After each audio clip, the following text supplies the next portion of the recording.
कि किस तरह से कोशिश की जा रही है कि किसी तरह मानवीय सहायता पहुंचे।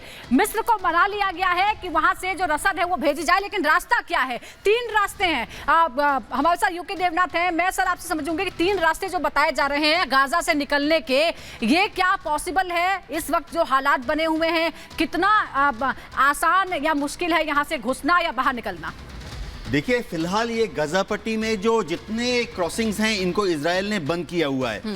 अभी जो मानवीय सहायता जा रही है इजिप्ट के द्वारा, 20 ट्रक खड़े हैं इजिप्ट में गाजा पट्टी में मानवीय सहायता ले जाने के लिए, जिसमें कि फूड और मेडिसिन असली चीज हैं। इजराइल ने मना कर दिया है कि कोई भी फ्यूल यानी पेट्रोल डीजल अंदर नहीं लेने जाएंगे। तो इसके लिए पहले भी जब भी किया गया है तो रफा क्रॉसिंग को खोला गया है। रफा क्रॉसिंग का इजराइल इसलिए कंफर्टेबल मांगता है क्योंकि रफा से जो सहायता जाएगी वो यहां पर जो अभी उत्तर गाजा से जितने रिफ्यूजीज दक्षिण गाजा में आ गए हैं उनको जल्दी दी जा सकती है। सिर्फ इजराइल को दिक्कत यह है कि इजराइल को शक है कि ये सहायता जब अंदर जाएगी तो इसमें से काफी सहायता शायद हमास के आतंकियों को पहुंच जाएगी। तो उसकी तैयारी क्या है? क्या चेकिंग की जाएगी? धीरे धीरे सामान पहुंचाया जाएगा? क्या किया जाएगा? जो हम देख रहे हैं कि 3 दिन से ये 20 ट्रक खड़े थे अंदर ले जाने के लिए मानवीय सहायता।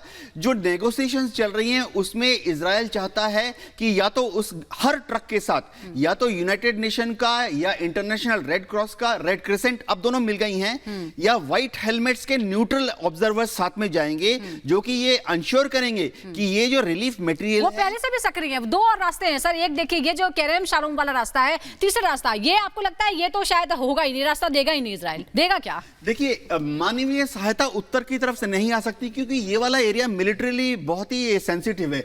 यहां पर एश्कलॉन है और यहीं पर थोड़ा सा अगर आप ऊपर जाएंगे तो तेल अवीव है। तो ये सेंसिटिव एरिया है, यहां से ज्यादा हलचल होगी तो इजराइल को मिलिट्री तौर पर दिक्कत हो सकती है। यहां पर भी जैसे दिक्कत क्या होती है कि यहां पर समझिए इस तरफ से इजराइल ने अपने जो मिलिट्री है उसको पूरी तरह से आईडीएफ को गाजा पट्टी के साथ, और इजराइल ने अपने आईडीएफ को पूरी तरीके से यहां पर इजिप्ट, ये सिनाई का एरिया है। बिल्कुल देखना होगा कि इजिप्ट वाकई क्या अमेरिका की बात मानता है और कितनी सहायता पहुंच पाती है। इस बीच एक और बड़ी खबर आ रही है और क्या परिस्थितियां बन रही है गायत्री से जानते हैं। बिल्कुल, और आइए हम आपको दिखाते हैं कि आखिर बंद क्यों है राफा क्रॉसिंग। इजराइल चाहता है कि हमास के जो आतंकी हैं वो गाजा से भाग ना सके, इसलिए इस रास्ते को बंद कर दिया गया है।